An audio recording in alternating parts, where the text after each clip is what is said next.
Pala Marsleeva മെഡിസിറ്റിയിലെ urology വിഭാഗം senior consultant doctor Vijay രാധാകൃഷ്ണനാണ്. ഏത് പ്രായത്തിലുള്ളവർക്കാണ് ഇനി പ്രത്യേക പ്രായം എത്തിക്കഴിഞ്ഞാൽ അവർക്ക് വരാനുള്ള സാധ്യത കൂടുതലുണ്ട്, അങ്ങനെ എന്തെങ്കിലും ഉണ്ടോ? ഡെഫിനറ്റ്ലി ഒരു 50 വയസ്സ് കഴിഞ്ഞ ആണുങ്ങൾക്ക് ഇത് കാണാറുള്ളൂ. വെരി റെയർലി അതിന് താഴെയുള്ള ആൾക്കാർക്ക് 50 വയസ്സ് മിനിമം. യൂഷ്വലി 60 and 70 ഏജ് ഗ്രൂപ്പിലാണ് ഇത് കോമൺലി കാണുന്നത്. അങ്ങനത്തെ ഒരു പേഷ്യന്റ് നമ്മൾ യൂറോളജിസ്റ്റിന്റെ അടുത്ത ഒരു പേഷ്യന്റ് വരുമ്പോൾ നമ്മൾ ഏറ്റവും അവരുടെ രോഗലക്ഷണങ്ങൾ ഒന്ന് അറിയണം. എന്നിട്ട് നമ്മൾ അവരുടെ പ്രോസ്റ്റേറ്റ് ഗ്രന്ഥി നമ്മൾ പരിശോധിച്ച് നോക്കും. അത് ഫീൽ ചെയ്ത് നോക്കുമ്പോൾ നമുക്കൊരു ഐഡിയ കിട്ടും ഇതില് പ്രോസ്റ്റേറ്റ് ക്യാൻസർ ഉണ്ടാവാൻ സാധ്യത ഉണ്ടോ ഇല്ലയോ. ഡിജിറ്റൽ റെക്ടൽ എക്സാമിനേഷൻ എന്നാണ് പറയുന്നത്. അതിൽ നമുക്കൊരു ഐഡിയ കിട്ടും ഇതില് ക്യാൻസർ ഉണ്ടാവാൻ സാധ്യത ഉണ്ടോ ഇല്ലയോ. പിന്നെ ഞാൻ പറഞ്ഞത് ഈ പ്രോസ്റ്റേറ്റ് സ്പെസിഫിക് ആന്റിജൻ, ഈ PSA എന്ന് പറഞ്ഞ ടെസ്റ്റ് ആണ് ഏറ്റവും ഇമ്പോർട്ടന്റ്. ഇത് ഈ 2 കാര്യങ്ങൾ വെച്ച് നമുക്ക് ഒരു ഐഡിയ കിട്ടും ഇതില് ക്യാൻസർ ഉണ്ടോ ഇല്ലയോ. അതിനനുസരിച്ചാണ് നമ്മൾ ഫർദർ ടെസ്റ്റും കാര്യങ്ങളും ചെയ്യുന്നത്. ഓക്കെ ഡോക്ടർ, നേരത്തെ തിരിച്ചറിഞ്ഞാൽ ഇതിന് പ്രതിവിധി എത്രത്തോളം ഉണ്ടാകും? വൈകി കഴിഞ്ഞാൽ അതിനെന്തെങ്കിലും ബുദ്ധിമുട്ടുണ്ടാകുമോ? ഡെഫിനറ്റ്ലി. അത് ഏത് ക്യാൻസർ ആണെങ്കിലും അതിന്റെ ഇമ്പോർട്ടൻസ് എന്ന് വെച്ചാൽ എർലി ഡയഗ്നോസ്, അത് എർലിയസ്റ്റ് സ്റ്റേജിൽ കണ്ടുപിടിക്കുന്നതാണ് ഏത് ക്യാൻസറിന്റെയും ഇമ്പോർട്ടൻസ്. പ്രോസ്റ്റേറ്റിലും അത് തന്നെയാണ്. നമുക്ക് എത്ര നേരത്തെ അത് കണ്ടുപിടിക്കാൻ പറ്റുമോ അത്രയും നല്ലതാണ് റിസൾട്ട്. നമുക്ക് അപ്പൊ മൾട്ടിപ്പിൾ ട്രീറ്റ്മെന്റ് ഓപ്ഷൻസും ഉണ്ട്. നമുക്കത് കംപ്ലീറ്റ്ലി ക്ലിയർ ചെയ്യാനുള്ള ടെക്നോളജിയും ഓപ്പറേഷൻസും അവൈലബിൾ ആണ്. സോ ഏർലി ഡയഗ്നോസിസ് അല്ലെങ്കിൽ നേരത്തെ സ്റ്റേജിൽ കണ്ടുപിടിക്കുന്നതാണ് ഏറ്റവും ഇമ്പോർട്ടന്റ്. അതിനാണ് നമ്മൾ ഈ ഹെൽത്ത് ചെക്കപ്പിൽ PSA എന്ന് പറഞ്ഞ ടെസ്റ്റ് ചെയ്യുന്നത്. പിന്നെ ഫാമിലി ഹിസ്റ്ററി, അച്ഛനോ അല്ലെങ്കിൽ ബ്രദേഴ്സിനോ ആർക്കെങ്കിലും ഉണ്ടെങ്കിൽ നമ്മൾ ഈ നേരത്തെ PSA സ്ക്രീനിങ് ടെസ്റ്റ് ചെയ്യുന്നത് നല്ലതാണ്. പിന്നെ എനിക്ക് 67 വയസ്സ്. പിന്നെ എനിക്ക് ഹലോ പറഞ്ഞോളൂ കേൾക്കാം. 67 വയസ്സ്. അപ്പൊ എനിക്ക് ഈ കഴിഞ്ഞ സെപ്റ്റംബറിൽ 10 മാസം മുമ്പ് ഒരു കർണിയയുടെ സർജറിക്ക് വേണ്ടിയിട്ട് സ്കാനിങ് ചെയ്തു. അപ്പോഴാണ് എനിക്ക് പ്രോസ്റ്റേറ്റിന്റെ പ്രശ്നം ഉണ്ടെന്ന് മനസ്സിലായത്. അപ്പൊ ആ സർജറി കഴിഞ്ഞ അന്ന് മുതലേ ഒരു മെഡിസിൻ ഫിലോഫാസ്റ്റ് എന്ന് പറഞ്ഞ ടാബ്ലറ്റ് കഴിച്ചുകൊണ്ടിരിക്കുകയാണ്. അപ്പൊ ഇപ്പോഴത് കണ്ടിന്യൂ ചെയ്യുന്നുണ്ട്. ഇപ്പൊ എനിക്ക് ഒരു പ്രശ്നമില്ല, സാധാരണ നിലയ്ക്കുള്ള എല്ലാ കാര്യങ്ങളും നടക്കുന്നുണ്ട്. അപ്പൊ ഈ ടാബ്ലറ്റിന് കണ്ടിന്യൂ ചെയ്യണോ അത് നിർത്താൻ പറ്റുമോ എന്നുള്ളതാണ് അറിയേണ്ടത്. നിങ്ങൾക്ക് മൂത്രത്തിന് എപ്പോഴെങ്കിലും മൂത്രം ഒഴിക്കാൻ ബുദ്ധിമുട്ടോ അങ്ങനെ വല്ലതും ഉണ്ടായിരുന്നോ? ഇത് സർജറിക്ക് മുമ്പെങ്കിൽ മൂത്രം ഒഴിക്കണ സമയത്ത് കൂടുതൽ സമയം ഒഴിക്കാൻ നിൽക്കണമായിരുന്നു. അതായത് ഇടയ്ക്ക് വെച്ചിട്ട് ഒരു സ്റ്റോപ്പ് വന്നിട്ട് രണ്ടാമത് തുടങ്ങും. അത് പക്ഷെ ഞാനത് കാര്യമാക്കിയിരുന്നില്ല. ഈ സർജറി സമയത്ത് സ്കാൻ ചെയ്തപ്പോഴാണ് ഡോക്ടർ പറഞ്ഞത് പ്രോസ്റ്റേറ്റിന്റെ പ്രശ്നം ഉണ്ട്. അപ്പോഴാണ് ഡോക്ടർ പറഞ്ഞത്. അപ്പൊ ഈ 1 വർഷമായിട്ട് ഇപ്പൊ മരുന്ന് കഴിച്ചിട്ട് അത് കുഴപ്പമില്ല? ഒരു കുഴപ്പമില്ല, ഇപ്പൊ ഒരു പ്രശ്നമൊന്നുമില്ല. പക്ഷെ ഞാൻ നിർത്തി കഴിഞ്ഞാൽ ഡോക്ടർ പറഞ്ഞു നിർത്തി കഴിഞ്ഞാൽ പിന്നെ വീണ്ടും അതേപോലെ തുടങ്ങേണ്ടി വരും എന്നൊക്കെ പറഞ്ഞു. നമ്മൾ മരുന്ന് കഴിക്കുമ്പോൾ നമ്മൾ പ്രോസ്റ്റേറ്റ് ഗ്രന്ഥിനെ നമുക്ക് സൈസ് കുറയ്ക്കാൻ പറ്റില്ല. അത് പ്രോസ്റ്റേറ്റ് ഗ്രന്ഥി അവിടെ തന്നെ ഉണ്ടാവും. അത് ഇൻഫാക്ട് സൈസ് പതുക്കെ നമ്മുടെ പ്രായം കൂടുന്നതിനനുസരിച്ച് കുറച്ച് സൈസ് കൂടുകയേ ഉള്ളൂ. അപ്പോ മരുന്ന് കണ്ടിന്യൂ ചെയ്യാം. മരുന്ന് കണ്ടിന്യൂ ചെയ്യുമ്പോഴത്തേക്ക് മാത്രമേ അതിന്റെ എഫക്റ്റ് ഉണ്ടാവുള്ളൂ. പിന്നെ അതിന് അങ്ങനെ വേറെ വലിയ സൈഡ് എഫക്ട്സ് ഒന്നുമില്ല.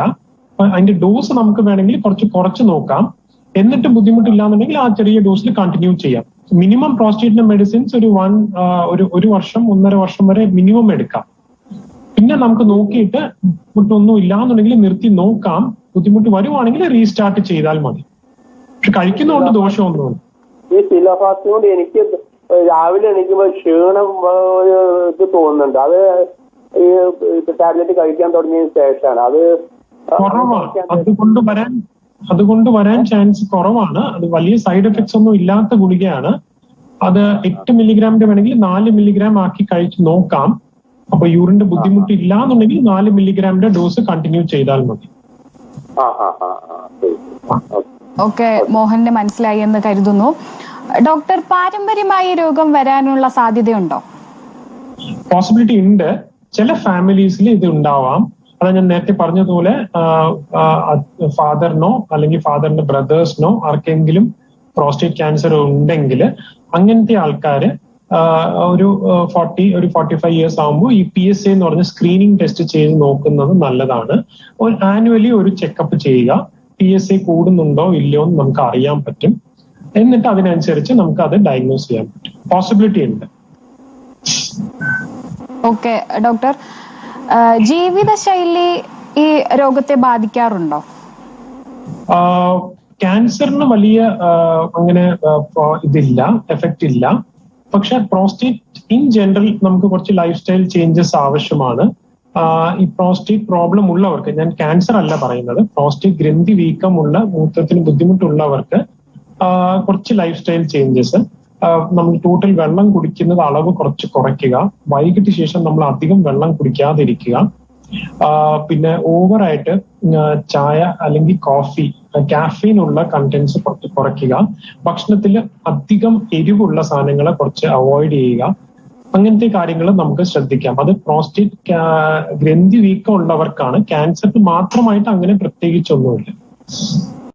കഴിഞ്ഞ എല്ലാ ആണുങ്ങൾക്കും അതിൽ ഗ്രോത്ത് ഉണ്ടാവും. അത് ബിനൈൻ എൻലാർജ്മെന്റ് ഓഫ് പ്രോസ്റ്റേറ്റ്. അത് ചിലവർക്ക് കുറച്ച് നേരത്തെ ആയിരിക്കാം, ചിലർക്ക് കുറച്ച് ഡിലേഡ് ആയിരിക്കാം, എല്ലാവർക്കും ഒരേപോലെ ആയിരിക്കും.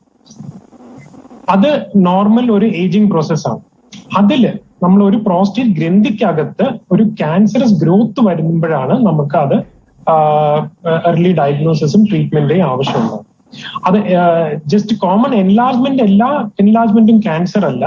ചില ആൾക്കാർക്ക് അത് ക്യാൻസറസ് ഗ്രോത്ത് വരുമ്പോൾ മാത്രമേ അതിനെ നമുക്ക് ക്യാൻസർ എന്ന് പറയാൻ പറ്റുള്ളൂ. ഓക്കെ ഡോക്ടർ, അതുപോലെ ഈ രോഗം നമുക്ക് എങ്ങനെ തിരിച്ചറിയാൻ കഴിയും? പ്രോസ്റ്റേറ്റ് ക്യാൻസറിനായിട്ട് പ്രത്യേക ഒരു രോഗലക്ഷണങ്ങൾ അങ്ങനെയില്ല.